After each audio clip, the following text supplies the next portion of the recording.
Hello, BookTube. Well, I was right. Out of the dark and rainy afternoon came more mail. So this will be a rare day where we do two mail hauls. And we'll have to hope that this second mail haul goes better than the day's first mail haul. The day's first mail haul had a few items from the latest Reader's Digest and one book package, and it went on for 3 hours. So we're going to hope that this is a little bit more controlled. Aren't we, baby? We're going to hope this is more controlled. Huh? Oh, oh. Oh. The bean is in a terribly conflicted state. She's downtrodden, as you can see, because it's raining, and she hates the rain. So she periodically gets a little bouncy and wants to go outside, and I say, oh, that's great, fine, we'll go outside. And then when we're at the door, she says, oh, and by the way, it can't be raining. I say, no, well, baby, it is raining. So, see, it's that kind of Grandpa Simpson wool gathering that made the first book haul with only one book 2 hours long. So we're going to eschew that in favor of being pointed here. So we've got a bunch of packages here, a couple of boxes. Let's see what we have to add to the book pile. What is this first one? It's interesting looking. Oh, okay. All right. This is a January release.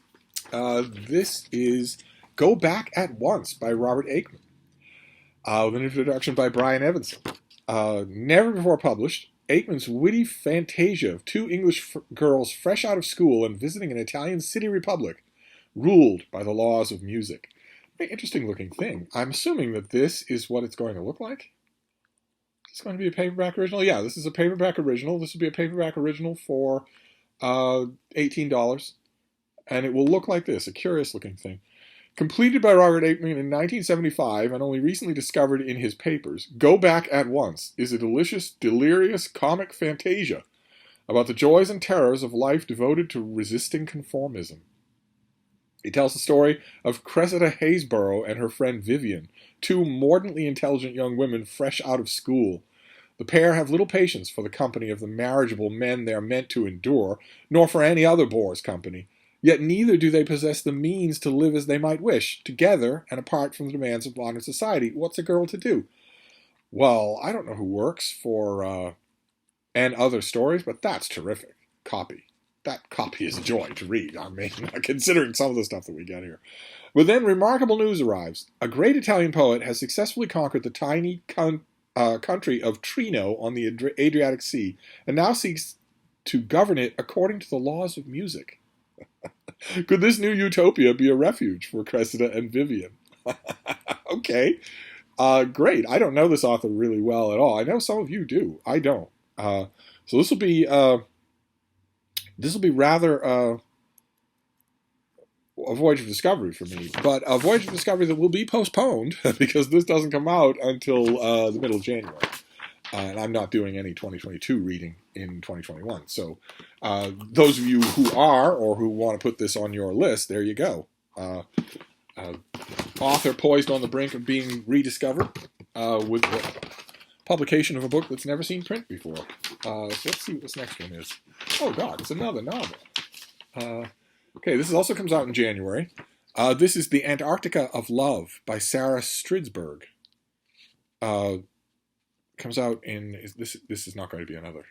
No, this is going to be a hardcover for $30. The international star Sarah Stridsberg, never heard of her before, returns with The Antarctica of Love, an unnamed woman's tale of her murder, her brief life, and the world that moves on after she left it. Okay, got a star review from Kirkus Reviews. They say you die 3 times. The first time, for me, this is a quote from the book, the first time for me was when my heart stopped beating under his hand by the lake. And the second was when what was left of me was lowered into the ground in front of Ivan and Raksha in Solna Church. The third time will be the last occasion my name is spoken on earth. Is those the 3 times that you die? When your heart stops beating, when you're lowered into the ground or burned or whatever it is, and when the last time your name is mentioned on earth. It's very interesting. You often wonder, right? You often wonder, is anybody going to remember your name after you're gone? She was a neglected child. This is the unnamed narrator. An unreliable mother, a sex worker, a drug user, like so many nameless victims of violent crime. But first, she was a human being, full complicated person, and she insists that we know her fully as she tells her story from beyond the grave. We witness her short life, the harrowing murder that ended it, and her grief over the loved ones she has left behind. We see her parents struggle with guilt and loss. We watch her children grow up in adopted families and live imperfect lives. We feel her dreams, fears, and passions, even though we will never know her name. It's going to be kind of tricky to watch the lives of those people without any of them ever saying her name or thinking it. Tricky but interesting. This sounds very, very interesting. What was the name of The Lovely Bones? Right, was also narrated from Beyond the Grave, and lots of other books have been too. I want to stress in my party poop way that is a literary invention. You don't continue after that first death, after the first death, when your heart stops beating, stops pumping oxygen-rich blood to the folds of your brain that contain your personality, your memories, your personhood, everything about you. It's contained there as suspended images are in the colloidal suspension on old-style film, and when it's exposed to the sunlight, that film is blank. The images disappear. They are not recoverable. It's just the raw material that's left, and then the raw material decodes. It's the same thing with the brain. When your heart stops pumping that oxygen-rich blood to the tissues of your brain, you disappear completely, and you can't come back.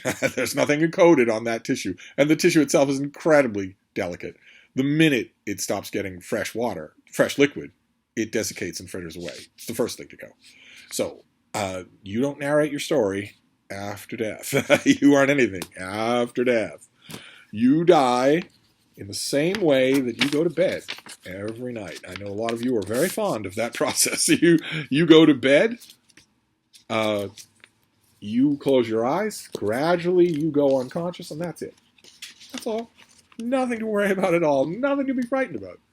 You go to bed, you close your eyes, you go unconscious, and that's that. Let's keep going, though, here. So we've got two novels. Is there any chance this third one's going to be a novel? It's novel heavy. So if it's a novel, it's a mighty big one. It's another finished copy. Oh, no, great. Oh, fantastic. No. All right, this is not a novel, thank God. This is something that comes out in November, I believe. Another November release. Yeah, this is November. So this I get to go over again. I've already read it, but I get to read it again. This is by Fernanda Perrier, and it is The Rule of Laws. Big, thick thing from basic books. Laws are more than just instruments of control. From ancient history to the present day, people have employed laws to map out the societies they wished to create, to express their vision of a better world, and to question those in authority. This book charts the rise and fall of the world's laws and the civilizations they define. The author takes readers back to Mesopotamia in the 3rd century BCE, when the king of Ur implemented a code of laws centered on justice. He need not have done that. Could have centered on something else. How he was feeling that day. Centuries later, warlike leaders in China inscribed into bamboo strips lists of crimes and punishments. For them, law was a matter of discipline. Indian scholars, meanwhile, crafted rich ritual texts with a focus on morality. The author reveals how these three sophisticated yet drastically different systems established a foundation for nearly all the laws that have since been created. So what are the three systems? One on justice, one on morality, and one on punishment. Surprisingly, it is only in the past few years that laws established in Western Europe became the dominant model. I've already read it. I'm going to very happily read it again. It comes out on November 9th. It's thrilling. The aspect of it that I didn't expect. I expected that this would be historical, and it is. It's sweepingly historical, comprehensively historical. But I didn't expect how thrilling I don't want to say philosophy, the thinking involved here is. There's a lot of deep, systematic questioning, interrogating going on here about the whole concept that we take for granted, or tend to. If you are, for instance, a lawyer, or you have a law school student on your gift-giving list this holiday season or something like that, instead of getting them a tie clip, get them this book. This is because it's, in addition to being very, very interesting, what is it that laws actually are? Why have they been inseparable from human society? When you think about it, they don't need to be. It's not only that, it's also thrilling to read. It's a thrilling intellectual voyage.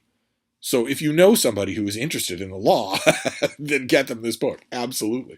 Okay, great. Fantastic. Now we have the two boxes, which would ordinarily please me, except they're both skinny. They're both light boxes. So I think the rule of law, the rule of laws is probably the biggest thing we're going to get today. So what is this first one? Oh, goodness gracious. Okay, well, this is small, but it's right up my alley. It's not a big book, but it is old friends of mine. This is from Princeton University Press, and this is How to Be a Farmer, an Ancient Guide to Life on the Land.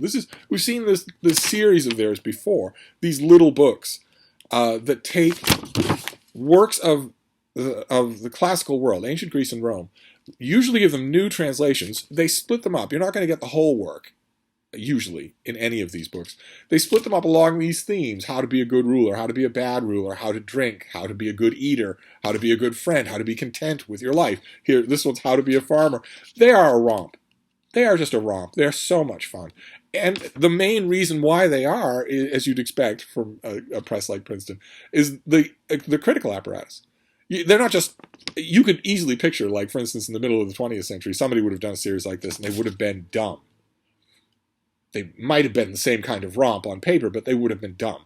This gives you, this is classicists knowing that they're giving you a romp. So the critical apparatus of these books fills you in on everything. It's really quite enjoyable. It took me a while to get used to them. Now that I am, I love them. So what is this one? Whether you farm or garden. So that's a key thing here. You don't have to be a farmer. I'm not addressing this to Iowans, although I will be writing about this. But they'll also be gardeners. Anybody that wrests product out of the soil.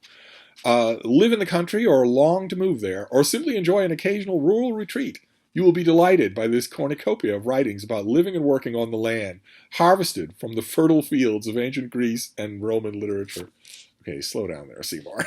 I know you're proud of your metaphor, but still. An inspiring antidote to the digital age, this book evokes the beauty and bounty of nature with a rich mixture of philosophy, practical advice, history, and humor. Together, these timeless reflections on what the Greeks and Romans referred to as the rustic life provide an entertaining and enlightening guide to a more meaningful and sustainable way of life. These are fresh translations by classicist and farmer, M.D. Usher. We have to stop and read about M.D. Usher, because it's not often you hear classicist and farmer. He's the lineman, or they, whoever they are. Are you a man or a woman? I have no idea. Oh, he's a man. Okay. He's the Lyman Roberts Professor of Classical Language and Literature at the University of Vermont, where he is a faculty member at the Environmental Food and Systems Program and the Department of Geography. Okay. So he's a professor of classical language and literature, but he's also a faculty member in the Environmental and Food Systems Program and the Department of Geography. He and his wife Carolyn have been farming for more than 20 years, and they built, own, and operate Works and Days Farms, an allusion to Hesiod, which produces lamb, eggs, and maple syrup in Shoreham, Vermont. I want to talk to this guy. Okay, so we know about this farmer and translator, but who's in the book? That's the next obvious question here: is who's in the book? So who have we got here? Hesiod will certainly be in here. Horace will be in here, even though he never touched a plow in his life. Oh no. Okay, these sections here are ideological. The philosophy of compost, a bucolic utopia, dedication to Mrs. Farmer, invocation of rustic muses, the prestigious antiquity of rearing livestock, praise for the countryside, reverie of a would-be farmer, on asses, what to look for in a ram, that sort of thing. It doesn't tell us what's in here, but the pub sheet might.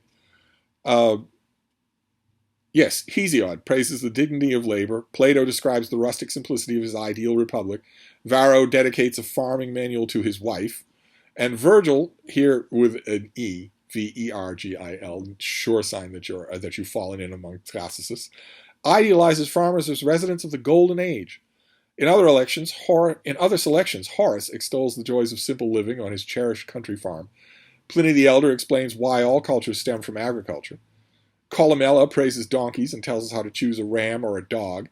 Musonius Rufus, who we've seen before in this series, I believe, argues that farming is the best livelihood for a philosopher, and there is much more. Yeah, farming is the best livelihood for a philosopher if he has an army of slaves to do the farming. Otherwise, no. So this comes out on November 2nd. This comes out right away, just a week away here. How to be a farmer. I wonder, since this other package is very similar, I wonder if it'll be another one of these things from Princeton, another volume in this series. I wouldn't object to that at all. That would be fantastic. These are a lot of fun. Now that I'm used to them, they're a lot of fun. Oh, it is. It is. It is. This is another volume in this series. So those of you who are Classics fans are going to want these. You're probably going to want the whole set. And if you know a Classics fan, you're definitely going to want to get them these. They're just too much fun. They could not be. If it was boring old translations, if they didn't have any critical apparatus, then it would be a little bit of joke, but it wouldn't be worth having. But given what it is worth having. And this is another one, also on November 2nd. This is How to Innovate. And this is not an anthology. This is just Aristotle. This is an ancient guide to creative thinking. It's translated, introduced, and selected by Armand d'Angor, a professor of classics and a fellow of Jesus College at the University of Oxford. Oh, that's just awesome. They got this guy from the University of Oxford, and they got a guy from the University of Vermont, and the volumes will be great. Both of them will be. When it comes to innovation and creative thinking, we are still catching up with the ancient Greeks. Nonsense. Fun is fun, but that's nonsense. Okay. The ancients don't have any wisdom. Just leave it be. They don't have any wisdom. The future is plastics. Between 800 and 300 BCE, they changed the world with astonishing inventions: democracy, the alphabet, philosophy, logic, rhetoric, mathematical proof, rational medicine, coins, architectural canons, drama, lifelike sculptures, and the competitive athletics. None of this happened by accident. Recognizing the power of the new and trying to understand and promote the conditions that make it possible, the Greeks were the first to write about innovation, or even the first to record a word for forging something new. In short, the Greeks invented innovation itself, and they still have a great deal to teach us about it. In this book is an engaging and entertaining introduction to the key ideas about and examples of innovation and creative thinking from ancient Greece. The translator, whose name I think I want to say that his name is Armand d'Angor, but that's, I think, South Boston Irish Catholic coming out in me. It's probably pronounced in a more diplomatic way. Provides lively new translations of selections from, this isn't just Aristotle. Lively new translations of selections from Aristotle, Diodorus, and Athenaeus, with original Greek texts on facing pages. Fantastic. Look at that. Fantastic. Just incredible. Oh, now hang on. That's not. Oh, here we go. Here we go. Great. These writings illuminate and illustrate timeless principles of creating something new, borrowing or adapting existing ideas or things, cross-fertilizing disparate elements, and criticizing and disrupting current conditions. Okay, so this has more than just Aristotle in it. That is great. And our person, Armand d'Angor, has lectured widely on innovation at business schools, and he managed a family manufacturing business before becoming a classics professor. But I want to talk to these guys. The people who are behind these sound just as interesting as the books. All right, so what I'm trying to say here, I don't know, was the other one facing page bilingual? It is. It is. This one is also facing page bilingual, Latin and Greek. That makes these just incredible. That's just an incredible innovation there. Okay, so I've got books sprayed everywhere here, but we're still well under the length of the one book mail haul that we had earlier. So what do we got here? We have The Rule of Laws. You've got a lot of potential gifts here, I must say. A lot of things that will go really well with a young person who, depending on what they're studying. So we have The Rule of Laws. Of course, you can also give a gift to yourself, the most grateful recipient. Then we have, let's see here, Go Back at Once, Robert Aikman, two mordantly intellectual young women who think maybe a new republic might be the place where they can be themselves. Antarctica of Love, a novel narrated by a dead woman. And then two of these Princeton guides, these Princeton Classics in Brief guides, How to Innovate, all about the ancient Greeks inventing the whole concept of innovation. and How to Be a Farmer, uh, in which a whole bunch of ancient Greeks and Romans talk about how pleasant it is to boss their slaves around and get their olive presses nice and fresh. Lots and lots of fun. There'll be new introductions to both those volumes. There'll be tons and tons of notes. It's you've got the language right there if you want to study that, and new translations. Just wonderful, fantastic.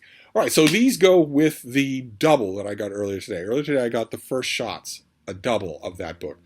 And then there are all of these. I don't think there's going to be any more mail. I think when I was out on the soggy front porch gathering these, for the first time today, I got the impression that there would, in fact, be more rain. It hasn't been raining in hours. And I at first, just cynically thought that means it isn't going to rain anymore. But now I think it might be. So we shall see. But no more mail today. So, but other things might occur to me to chat with you about. And if not, there's always tomorrow. So I'm going to wrap this up for now, but I'll be back. Thank you, BookTube.